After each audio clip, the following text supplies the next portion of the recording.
My name is Everett, and at 32, I never expected my grandfather's passing would lead to the most intense family battle of my life. The inheritance he left me was substantial, enough to change my future forever. When my mother demanded I hand it all over to her, claiming she deserved it more, I refused. Her manipulative tactics didn't work this time.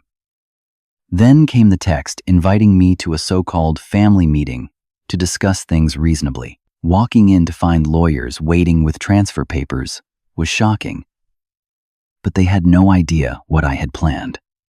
Before I continue this story, let me know where you're watching from in the comments. If you haven't already, hit that like button and subscribe to hear how I turn the tables on my family's ambush. My grandfather was more than just family to me. He was my mentor, my role model, and the man who showed me what integrity looked like in a world that often lacked it. Born with nothing, he built a successful construction business through decades of 16-hour days, smart investments, and an unwavering commitment to his word. Your handshake should be stronger than any contract, he would tell me, calloused hands gripping my shoulder. In stark contrast stood my mother, Diane. While my grandfather believed in earning your way, Mom expected things to be handed to her. Her financial history was a disaster zone that Grandpa had repeatedly cleaned up. There were the maxed-out credit cards she would sheepishly bring to him when collectors started calling. The boutique clothing store she insisted would make millions but closed within 8 months after she spent most of the startup money on inventory no one wanted. 3 different luxury cars, each financed at terrible rates because her credit was shot. And the 2 bankruptcies that Grandpa somehow managed to navigate her through while preserving the family name in our small community. My childhood with her wasn't much better. I have vivid memories of being left with neighbors for days while she took mental health trips to beach resorts. My 10th birthday was spent waiting by the window for her to return from a shopping spree in the city. When I turned 18 and prepared for college, the fund Grandpa had supposedly established was mysteriously empty. Market downturns, Mom explained vaguely. I later learned she had been granted access and slowly drained it over years. I worked 2 jobs through high school just to afford basic necessities. The night shift at a gas station and weekend lawn care gave me enough for clothes and school supplies when Mom's money mysteriously disappeared right when I needed something. By college, I was working nearly full-time while carrying a full course load, sleeping 4 hours a night, and surviving on ramen and coffee. What hurt Grandpa most was how Mom treated him when he wasn't useful to her financial situation. She would miss family Christmas gatherings, claiming she was too busy, only to call him 2 weeks later needing bail money when her boyfriend got a DUI. She argued with him, constantly, about his outdated values of hard work and saving, telling him that his generation didn't understand how the modern world worked. I remember his face during these arguments. Not angry, but deeply disappointed, as though watching someone deliberately step off a cliff while refusing a helping hand. Despite all this, I managed to claw my way to financial independence. After graduating with my business degree, I took an entry-level position at a marketing firm. The pay was terrible, but I worked harder than anyone else, stayed later, and volunteered for the projects no one wanted. 3 promotions later, I was finally making enough to rent a decent apartment and even start a modest savings account. It was during this time that Grandpa and I reconnected in a meaningful way. Our weekly dinners became a tradition I cherished. We would sit at his kitchen table, eating his famous pot roast while he taught me everything he knew about business, investments, and life. "Money is just a tool, Everett," he would say. "It's how you use it that defines you." We even restored his 1967 Mustang together, spending weekends covered in grease and swapping stories. He told me about meeting my grandmother, about his first business loan that he secured with nothing but determination, and about the mistakes he made along the way. I shared my career aspirations, my dating disasters, and my hopes for the future. When Grandpa got sick, the cancer moving quickly through his body, I visited him daily at the hospital. I would bring him books, read him the business section of the newspaper, and sometimes just sit, holding his hand while he slept. Mom rarely showed up, and when she did, the conversations inevitably turned to his estate planning and whether everything was in order. I pretended not to notice how her eyes would scan the room, mentally cataloging valuables. The last months were filled with meaningful conversations between Grandpa and me. He seemed to want to download everything he knew, every lesson, every story, making sure nothing was lost when he was gone. Sometimes he would grip my hand tightly and say, "Remember this, Everett," before sharing some insight that I dutifully committed to memory. At his funeral, Mom wore designer black with perfect makeup, accepting condolences with practiced grace. But I noticed how quickly her conversations with the family attorney began. How she mentioned the reading multiple times during the reception. While I was grieving, she seemed to be calculating. 1 week after we laid Grandpa to rest, the family gathered in Attorney Wilson's wood-paneled office for the reading of the will. Mom sat front and center, handbag perched on crossed legs, occasionally checking her watch. Uncle Robert and Aunt Carol sat quietly in the corner, while a few cousins and Grandpa's oldest friend Bernard rounded out the small gathering. Attorney Wilson adjusted his glasses and began reading in his steady, professional voice. The standard legal language washed over us until the distribution of assets began. I wasn't expecting much. Perhaps the Mustang we had restored together and some mementos. To my daughter Diane, Attorney Wilson read, "I leave the sum of $100,000 and the vacation property at Lake Winnipesaukee." Mom nodded slightly, as though this confirmed her expectations. But Attorney Wilson wasn't finished. "To my grandson Everett, I leave the remainder of my estate, including my primary residence, my business holdings and shares, my investment portfolio, and all other assets not specifically designated." The silence in the room was absolute. I felt every eye turned to me as Attorney Wilson continued, outlining that the remainder included Grandpa's main home worth nearly $1 million, his controlling interest in the construction company now run by his former partner, an investment portfolio worth over $2 million, and various other assets, including classic cars and valuable collectibles. Mom's face went completely still, a sure sign of her rage building beneath the surface. Her fingers whitened around her purse strap, but she maintained her composure through the remainder of the reading. Only when we filed out into the parking lot did she make her move, cornering me beside my car. "This is completely unacceptable," she hissed, her perfect composure now cracking. "Your grandfather was clearly not in his right mind. He knew exactly what he was doing, Mom," I replied, keys clutched in my suddenly sweaty palm. "You have no need for that money. I am his daughter. It should have come to me first, then to you after I'm gone. That wasn't his decision. You influenced him," she accused, jabbing a manicured finger at my chest. "All those visits, all that time alone with him. What lies did you tell about me?" I got in my car without answering, but this was just the beginning. 3 days later, she showed up unannounced at my apartment. I opened the door to find her standing there with a strained smile that didn't reach her eyes. "Can we talk about this like adults, Everett?" she asked, pushing past me into my living room, without waiting for an invitation. "After all I've done for you, raising you alone after your father left, sacrificing my own dreams to give you opportunities, this is how you repay me?" The irony of her claiming sacrifices when I had essentially raised myself was not lost on me. But I remained calm. Grandpa made his decision. Mom, I'm honoring his wishes.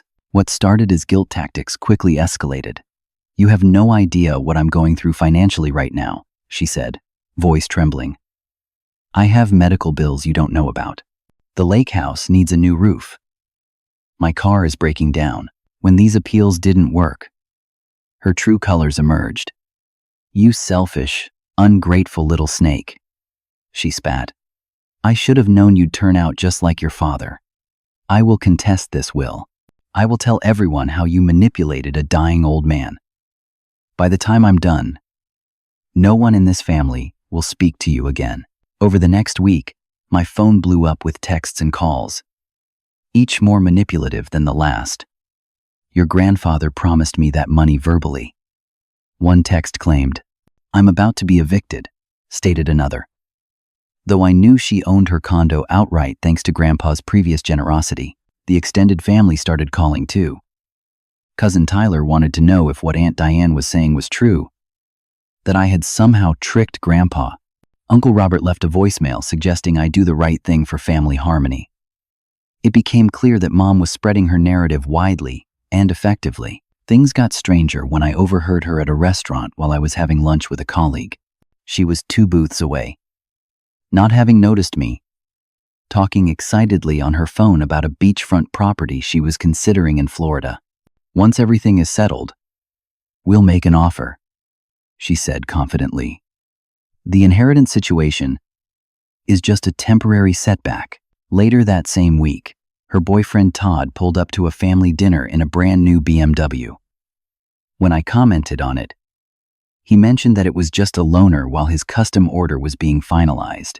Mom shot him a warning look that I caught but pretended not to notice. Most revealing was the cruise brochure I spotted in her purse when she came over again to reason with me. A world luxury cruise, already highlighted and annotated with notes about cabin upgrades and excursion packages. Our final confrontation before the family meeting invitation was the ugliest. She showed up at my workplace, causing a scene in the lobby that had security asking if I wanted her removed. "You will regret choosing your grandfather over me," she said, voice low but intense, as I escorted her outside. "I raised you. I gave you life. And this is how you repay me? By stealing what should rightfully be mine?" "I didn't steal anything, Mom. Grandpa made his choice. He was old and confused. And you took advantage," she insisted. "I'm contesting the will. I have lawyers looking at it right now, and I'm telling the whole family exactly what kind of son you really are." I maintained my composure until she left, but her words stung deeper than I wanted to admit. That night, I sat alone in my apartment wondering if standing my ground was worth losing my family. But every time I considered giving in, I remembered Grandpa's face during our last conversations, the importance he placed on teaching me about responsibility and integrity. 3 days of blessed silence followed before the text message arrived. "I think we should discuss this as a family. I'm hosting a small gathering Sunday at 2 p.m. to work out a compromise. Please come alone so we can talk openly without outsiders. I just want what's best for everyone. Love, Mom." The conciliatory tone immediately set off warning bells. In 32 years, I had never known my mother to seek compromise when she believed something was rightfully hers. The unusual text from my mother kept me awake that night. Something about the phrasing felt rehearsed, calculated. The request to come alone particularly bothered me. When I tried calling Uncle Robert the next day to ask if he would be attending this family meeting, my call went straight to voicemail. Same with Aunt Carol and Cousin Tyler. The radio silence from everyone was deafening. That evening, I pulled up the full text of Grandpa's will on my laptop and read it carefully for the 3rd time. The language was clear and unambiguous. There were no conditions, no loopholes, and explicit statements about his sound mind and independent decision-making. The document even included a no contest clause, meaning anyone who legally challenged the will would forfeit their portion entirely. My mother was either unaware of this clause or desperate enough to ignore it. I spent hours researching inheritance law online, reading through cases similar to mine, learning about undue influence claims and how they typically played out in court. The more I read, the more confident I became in my legal position, but the less certain I felt about preserving any family relationships. My college friend Jackson, now working as a corporate attorney, agreed to meet me for drinks the following evening. What I intended as a casual legal consultation quickly turned serious when I described the situation. "This isn't just family drama, Everett," Jackson said, lowering his voice though we were in a private corner of the bar. The text, the request to come alone, the sudden talk of compromise after threats. It sounds like they're setting up something. Like what? It's just a family meeting. Maybe. Or maybe it's a situation where they pressure you into signing something in the heat of the moment. Get enough family members to create emotional leverage, bring some official-looking documents, and suddenly you're signing away rights before you realize what's happening. His words sent a chill through me. You think my own mother would do that? Jackson gave me a level look. You're the one who told me she drained your college fund. He recommended I hire proper legal representation, not just friendly advice. You need someone who specializes in estate matters and can attend this meeting with you, no matter what your mom says about coming alone. The next day, I did some digging into my mother's current financial situation. What I discovered was worse than I imagined. She had opened 6 new credit cards in the past year, all nearly maxed out. Through some contacts at Grandpa's company, I learned she had been telling people she was about to come into a substantial inheritance and had already borrowed against these expected funds. Most concerning was what I learned about Todd, her boyfriend of 3 years. He had a history of gambling problems that had apparently resurfaced recently. A mutual acquaintance mentioned seeing him at a casino outside of town, placing large bets, and talking about a big windfall that was coming soon. With mounting concern, I scheduled an appointment with Barbara Reynolds, an estate attorney highly recommended by Jackson. Her office was smaller than I expected, but her credentials displayed on the wall were impressive. After hearing the full story, she removed her glasses and placed them deliberately on her desk. Your instincts are correct, Everett. This meeting has all the hallmarks of an ambush. They're likely planning to present you with documents transferring assets or giving your mother power over the estate. Can they force me to sign anything? Legally? Absolutely not. Emotionally? That's clearly the plan. She tapped her pen against her legal pad. I think I should accompany you to this meeting. My mother specifically said to come alone. I bet she did, Barbara replied with a knowing smile. And that's precisely why you shouldn't. We spent the next 2 hours outlining a strategy, reviewing key documents, and preparing responses to likely scenarios. Barbara suggested I gather any evidence of my relationship with my grandfather and his state of mind during the estate planning. That search led me to Grandpa's study the following day. I was clearing out some of his papers when I discovered a leather-bound journal tucked behind his reference books. I had never seen it before, and opening it revealed his distinctive handwriting filling pages with daily entries going back 5 years. Reading it felt invasive at first, but I soon realized it contained crucial insights into his thinking. There were detailed entries about my mother's repeated financial requests, his frustration with her sense of entitlement, and his concerns about how she would handle his estate after his passing. One entry particularly stood out. Spoke with Wilson about the will today. Diane will be upset with my decision, but giving her control of everything I've built would be throwing it to the wind. Everett has shown the responsibility and character to handle it properly. He reminds me of myself at his age. Had hoped Diane would mature over time, but at 53, I must accept that her patterns are set. Even more surprising was an envelope tucked into the final pages, addressed to me in Grandpa's handwriting, with instructions to open after his death. Inside was a 4-page letter explaining his decisions in detail, documenting my mother's financial misdeeds over decades, and expressing his confidence in me. Most shocking was his revelation that his original will had excluded my mother completely. And it was at my suggestion, during one of our hospital conversations, that he included the generous provisions she did receive. That night, I called my friend Marcus, the only person besides Jackson who knew the full story of my family dynamics. Am I doing the right thing here? I asked him after explaining the upcoming meeting.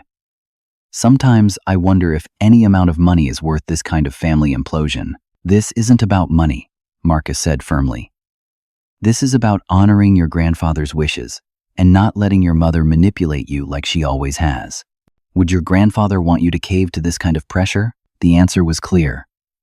Grandpa had built his life on standing firm when it mattered, even when it was difficult. Especially when it was difficult. The night before the meeting, Barbara and I had a final strategy call.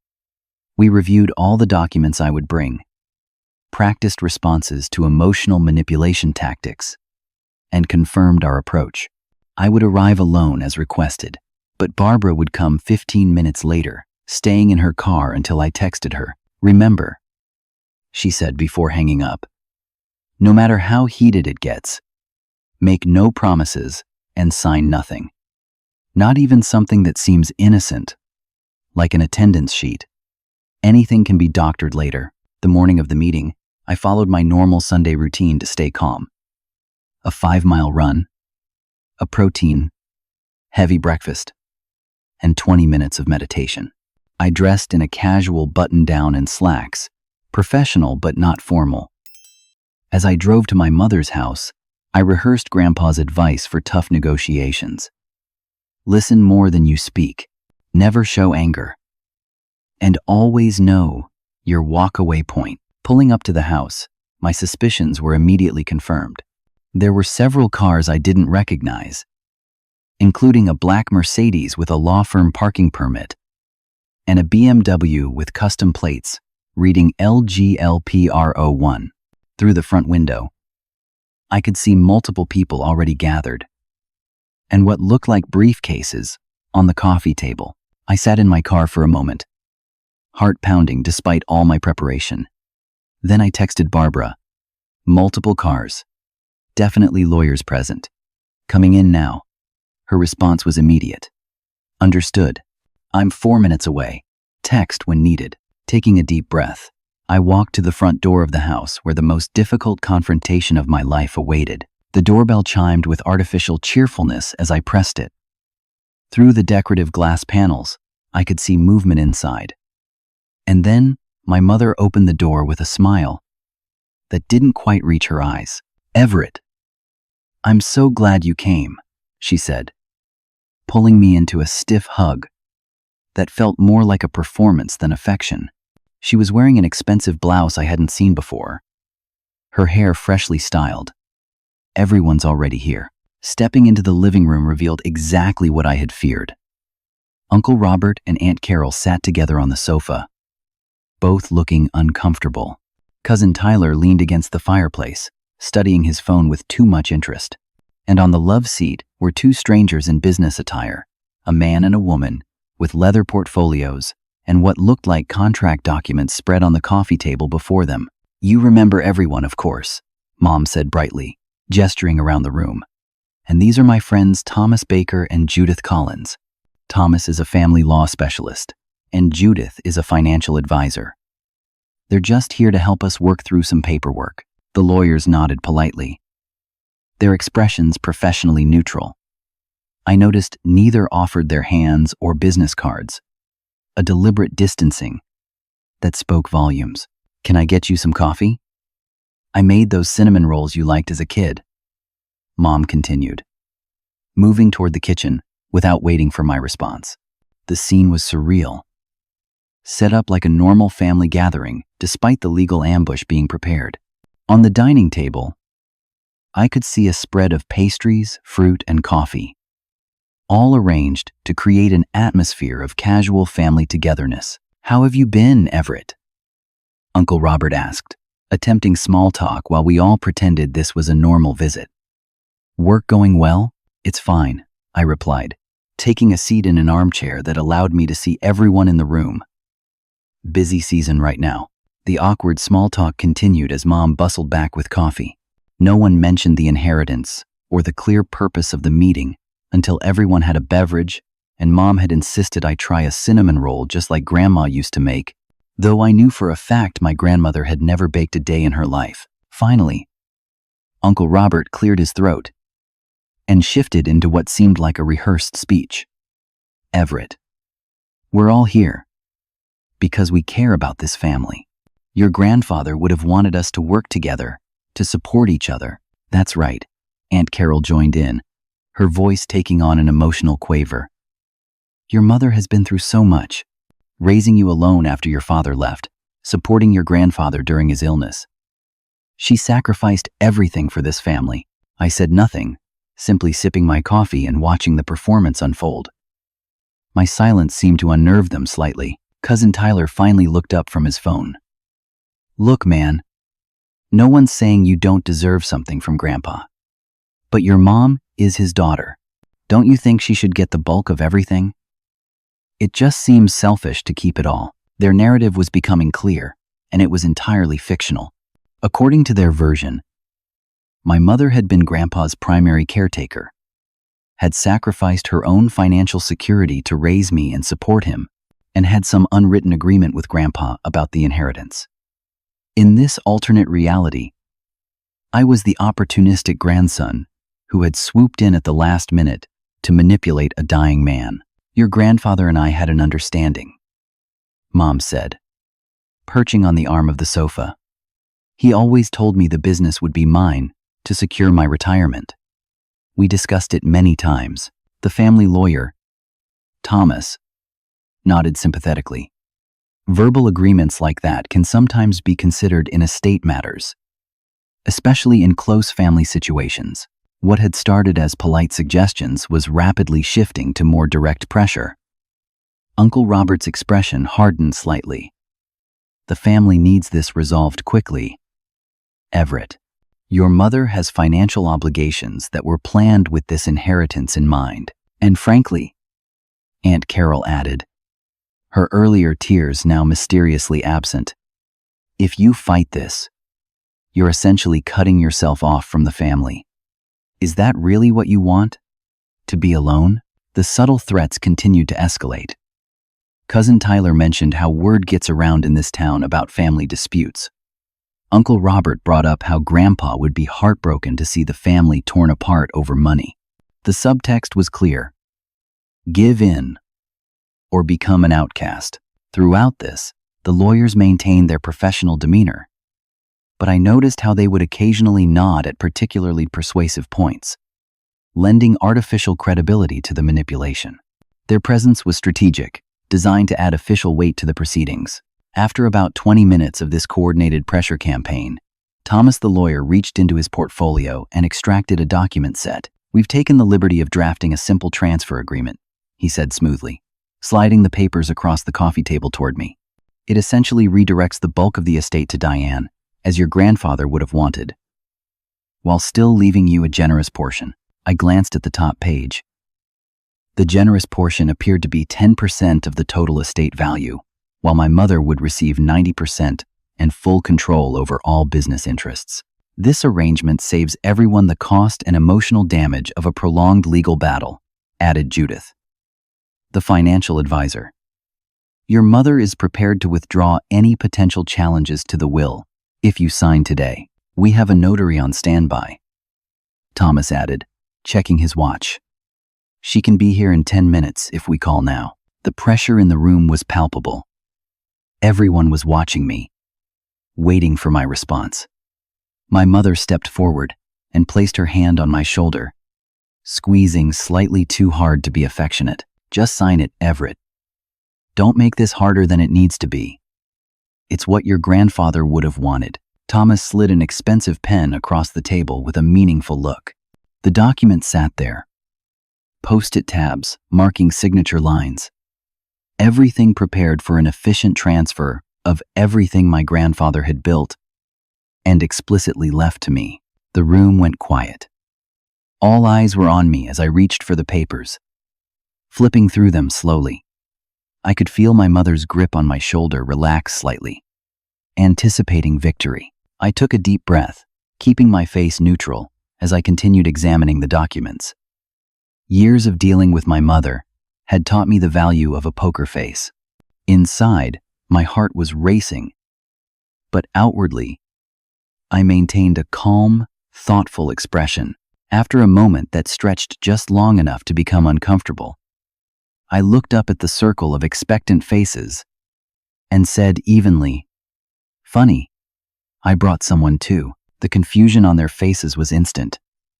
My mother's hand fell away from my shoulder as she stepped back. "What do you mean? Who did you bring?" Right on cue, The doorbell rang.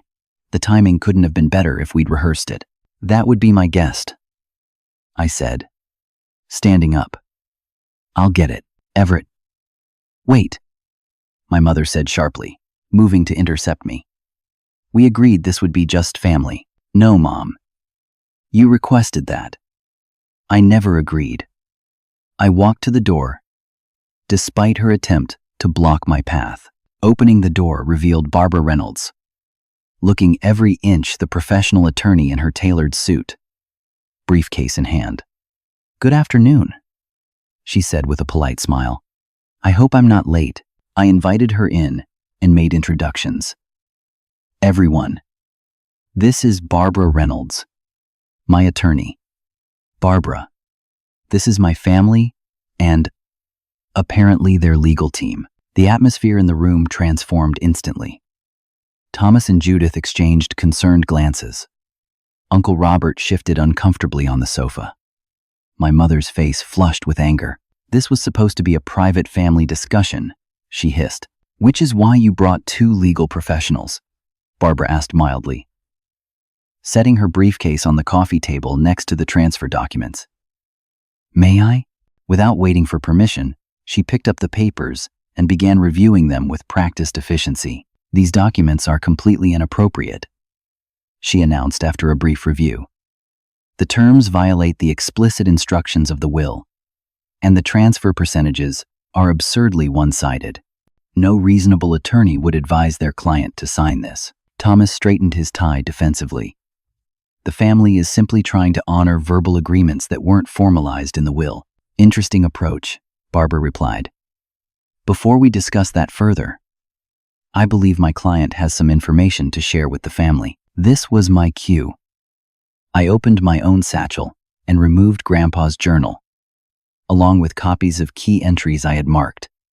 I found this while clearing out Grandpa's study. It's his personal journal from the last 5 years. I handed copies of selected entries to each family member. "You might want to read pages 4, 7, and 12, particularly carefully. They detail my mother's financial history with Grandpa, including the times she borrowed money without repaying it, and his concerns about her spending habits." The room went silent as they began reading. My mother tried to snatch the pages from Uncle Robert's hands, but he pulled away, continuing to read with growing concern on his face. "This is private family business," my mother protested. "These are just the ramblings of an old man of sound mind who documented everything meticulously," I countered, removing more papers from my bag. "I also have bank records showing withdrawals from Grandpa's accounts that correlate with entries in his journal about Mom's financial emergencies. And here are credit card statements showing purchases made immediately after those withdrawals, none of which match the emergencies described." Barbara laid out the documents methodically on the coffee table, creating a paper trail of my mother's financial exploitation that was impossible to ignore. Uncle Robert picked up one statement, eyes widening as he scanned the luxury purchases. "There's something else you should all know," I continued, my voice steady despite the emotions churning inside me. "I found this letter addressed to me in Grandpa's journal." I held up the sealed envelope, now opened, with my name in Grandpa's distinctive handwriting. In it, he explains that his original will left Mom nothing at all due to her history of financial irresponsibility. It was at my suggestion during one of our hospital visits that he included the $100,000 and the lake house that she received. The revelation landed like a bomb in the room. Aunt Carol gasped audibly. Cousin Tyler was staring at my mother with new eyes. Even Thomas the lawyer was looking increasingly uncomfortable with the situation. "That's not all," I continued, laying out printed emails between Grandpa and his attorney. "These communications showed that Mom attempted to access Grandpa's accounts multiple times during his illness. She brought him power of attorney documents while he was on heavy medication, which he refused to sign. She even attempted to transfer the title of his house to her name 2 months before he passed away." My mother's face had gone from flushed to pale. "These are lies. You're manipulating everyone, just like you manipulated him." "The documents speak for themselves," Barbara interjected smoothly. "And I should point out that contesting this will would trigger the no contest clause, meaning you would forfeit the generous provisions you did receive, Diane. Uncle Robert was now openly glaring at my mother. Is this true, Diane? Did you try to take the house while he was still alive? You don't understand the financial pressure I've been under, she deflected, voice rising. Dad never appreciated how hard things were for me as a single mother. The room had shifted dramatically. What had been a united front against me was fracturing as the truth emerged. It was time for me to make my position clear to everyone. I never wanted this to become public, I said, my voice quieter now but carrying through the silent room. These are painful family matters that I would have preferred to keep private, but I will not be manipulated into going against Grandpa's explicit wishes. I looked around at each family member in turn. This inheritance isn't about money to me. It's about honoring the man who taught me everything important I know about life, business, and integrity. He trusted me with his legacy, and I take that responsibility seriously. I'm not opposed to helping family with genuine needs. I continued. If someone needs assistance with medical bills, education costs, or legitimate emergencies, I'm open to those conversations. What I won't do is fund irresponsible spending, gambling habits, or luxury purchases under the guise of family obligation. The silence that followed was deafening. For perhaps the first time, I had spoken my truth without flinching, without backing down in the face of my mother's manipulation. It felt both terrible and liberating. My mother's composure finally shattered completely.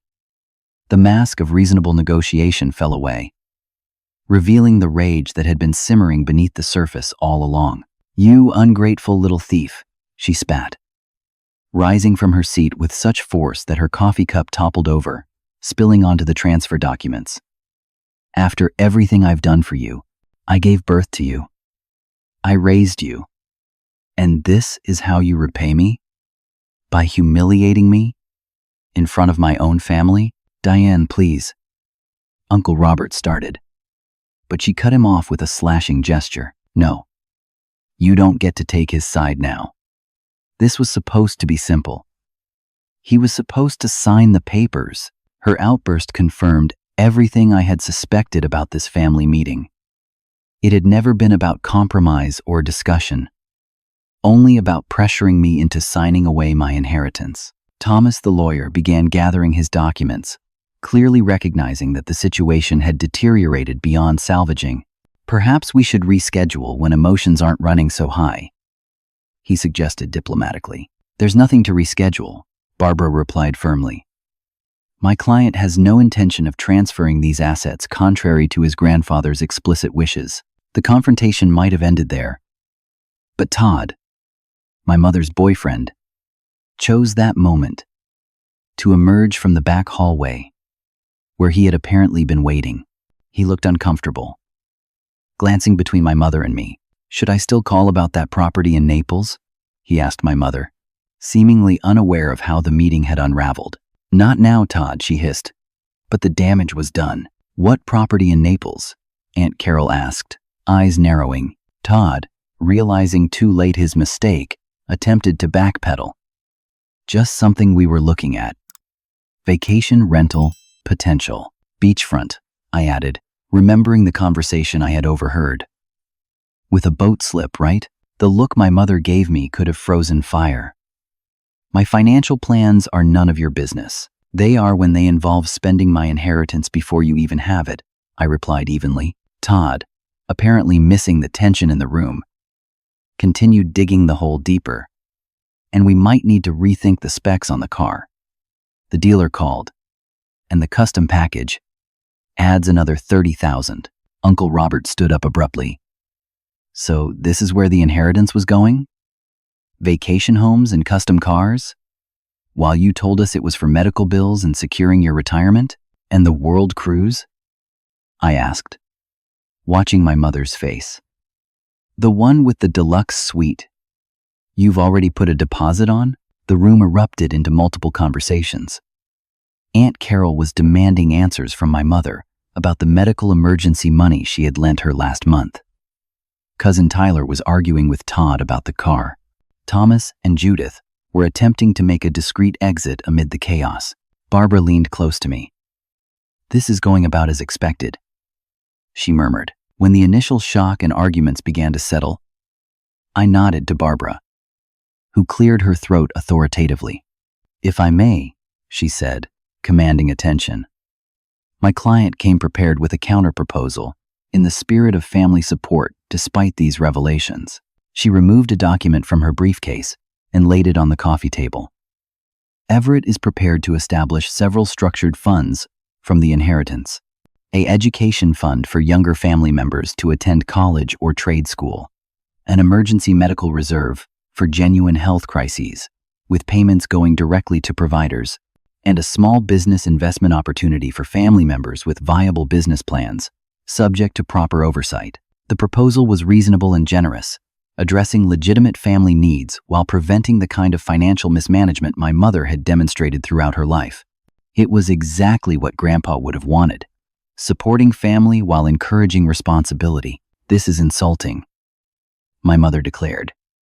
Before anyone else could respond, "You want to control how I spend my own father's money? Like I'm some child who can't be trusted?" "The evidence suggests exactly that," Barbara replied calmly. "I don't need your charity," Mom continued, turning to me. "I need what's rightfully mine. And if you won't give it to me willingly, I'll take it through the courts. I'll contest the will. I'll tell everyone how you manipulated my father on his deathbed." Thomas, the lawyer, who had been inching toward the door, paused to interject. "Mrs. Harrison, I should advise you that contesting the will would likely trigger the no contest clause. As mentioned earlier, you would risk losing everything your father did leave you."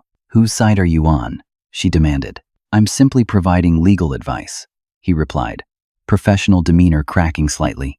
"And I should note that had I been aware of all these documented financial issues, I would have advised a different approach to this meeting." It was becoming clear that my mother had not fully informed her own legal team about the situation. The facade was crumbling on multiple fronts.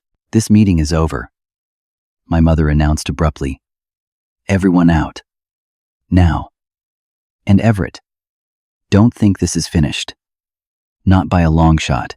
"Mom," I said, trying one last time to reach her. "It doesn't have to be this way. We can still work something out that respects Grandpa's wishes while supporting genuine family needs." "I don't want your charity," she repeated, eyes cold.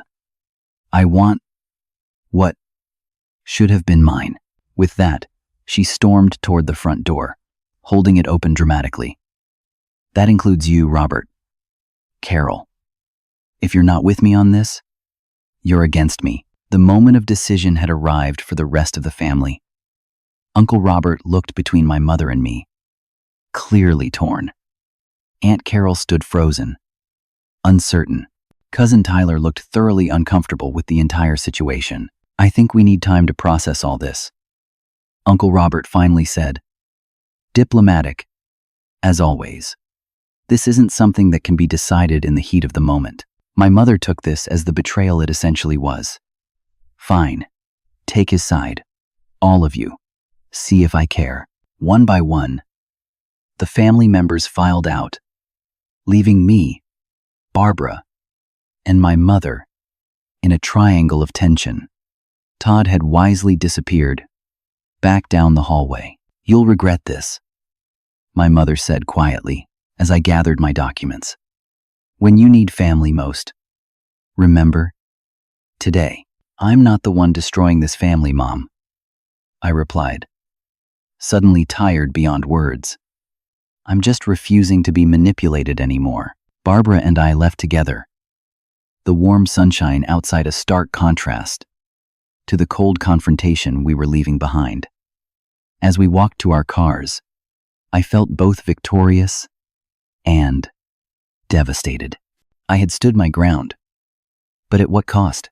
The legal battle my mother threatened materialized, but collapsed quickly. Her attempt to contest the will was dismissed by the court within weeks. Barbara had prepared thoroughly, presenting Grandpa's journal, the medical records confirming his sound mind, and the documented history of my mother's financial exploitation. The judge was particularly unimpressed by her violation of the no contest clause, resulting in her losing even the generous provisions Grandpa had included at my urging. In the months that followed, I learned that family fractures don't heal neatly or quickly. Some relationships were permanently damaged.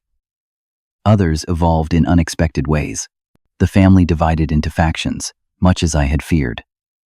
Some relatives, particularly those who had benefited from my mother's promises of shared inheritance, stopped speaking to me entirely. Others maintained polite but distant connections, uncomfortable with the conflict, but unwilling to take sides openly. I approached the inheritance with the responsibility Grandpa had entrusted me with. My first major decision was establishing the Harrison Family Business Scholarship at the local community college, providing full tuition for students pursuing trades related to construction. It felt like the perfect way to honor Grandpa's belief in hard work and creating opportunity. For family members struggling with legitimate financial challenges, I quietly provided assistance, always structured in ways that encouraged responsibility rather than dependence. When Cousin Sarah needed help with medical school tuition, the money went directly to the university. When Uncle Robert faced unexpected heart surgery, I covered the costs not included in his insurance, paying the hospital directly. I invested a significant portion in restoring Grandpa's original construction shop, the small garage where he had started with nothing but a toolbox and determination. It became a historical site for the company, preserving the legacy of his work ethic for future generations of employees. Surprisingly, Aunt Carol became an unexpected ally in the aftermath. She appeared at my door one rainy evening, about 2 months after the confrontation, soaked and emotional. "I need to tell you some things," she said when I invited her in. "Things about your mother, about your grandfather, about our family, that you should know." Over several hours, she filled in gaps in my understanding of the family history. How my mother had always been the favored child, but had never appreciated it. How Grandpa had bailed her out of financial disasters since her teenage years. How the pattern of entitlement had been established long before I was born. "Your grandfather loved her so much," Aunt Carol said, wiping away tears. "But he wasn't blind to who she was. He tried everything to teach her responsibility, but nothing ever stuck. When you came along, I think he saw a second chance, a way to pass on his values to the next generation." These conversations with Aunt Carol became regular, healing events for both of us. Through her, I gained access to family stories and memories I had never known, connecting me more deeply to my heritage.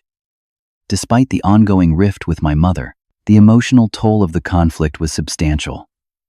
I found myself lying awake some nights, replaying the confrontation, wondering if I could have handled things differently. I started seeing a therapist, Dr. Harris, who specialized in family trauma. His guidance helped me understand that standing firm against manipulation wasn't selfish. Despite the guilt I sometimes felt, boundaries aren't just about protecting yourself, Dr. Harris explained during one session. They're about creating healthy relationships. Your grandfather understood that giving your mother unlimited access to money without accountability wasn't actually helping her. I began building what Dr. Harris called a chosen family of close friends who supported me through the difficult transition. Marcus remained my steadfast ally, while new friendships developed with colleagues who appreciated the more confident person I was becoming. Without the weight of my mother's manipulation, I found myself standing taller, speaking more assertively, pursuing goals I had previously hesitated to chase. Some family relationships gradually mended. Cousin Tyler reached out about 6 months after the confrontation, asking to meet for coffee. "I've been thinking about everything that happened," he admitted, "and looking at my own financial habits, I realized I've been waiting for handouts instead of building something myself, just like Aunt Diane." Tyler asked for advice on starting his own business, and our conversations evolved into a mentorship reminiscent of what Grandpa had provided for me. I found myself repeating Grandpa's wisdom, watching it take root in a new generation. Your handshake should be stronger than any contract. I told Tyler before his first major business deal, feeling Grandpa's presence strongly.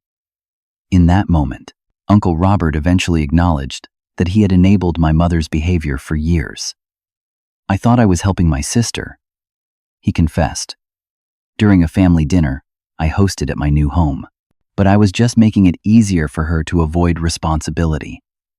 You, standing firm, actually forced me to look at my own role in all this. Around the 1-year anniversary of Grandpa's passing, I organized a memorial gathering at his favorite fishing spot by the lake. To my surprise, nearly every family member attended, with one notable exception. We shared stories about him, laughed about his stubbornness, and celebrated his legacy. It felt like healing, incomplete, but genuine. My mother remained the unresolved wound in my life. After losing the court case, she and Todd moved to Florida, using the last of her savings to rent a modest condo far from the beachfront property she had coveted. Occasional updates filtered through the family grapevine, none particularly encouraging. She had found work as a real estate receptionist, but continued to struggle financially. Todd had left for a younger woman about 8 months into their Florida experiment. I sent a card on her birthday with my phone number, leaving the door slightly open for reconciliation. It was returned unopened. Some breaks, it seemed, couldn't be mended through will alone. Standing firm in that confrontation changed me fundamentally. I developed a confidence in my own judgment that permeated every aspect of my life. My career accelerated as I brought that same clarity and conviction to professional challenges. I even found the courage to start my own marketing consultancy, specializing in construction and trade businesses, merging my professional skills with Grandpa's industry knowledge. Most importantly, I began to understand that family is defined by more than blood. It's built on mutual respect, shared values, and genuine care, not obligation or manipulation. The family I was creating around me, a blend of remaining blood relatives and chosen connections, was healthier than what I had known before. 2 years after Grandpa's passing, I stood in his restored workshop, running my hand over the workbench where he had taught me to build my first birdhouse.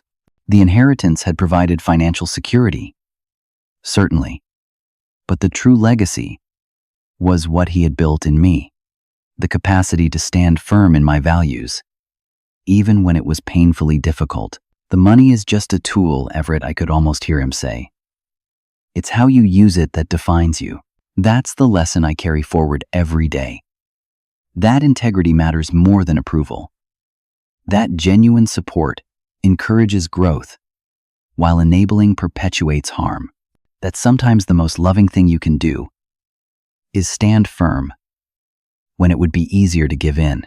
If you've ever had to make a difficult stand against family pressure, I'd love to hear your story in the comments below. How did you handle it? What did you learn? And if you're facing a similar situation right now, remember that standing firm doesn't mean standing alone. Like and subscribe if this story resonated with you, and share it with someone who might need to hear that it's okay to honor their own boundaries. Thank you for listening to my journey. And remember, the true inheritance we receive from those we love isn't in their possessions, but in the values they instill in us.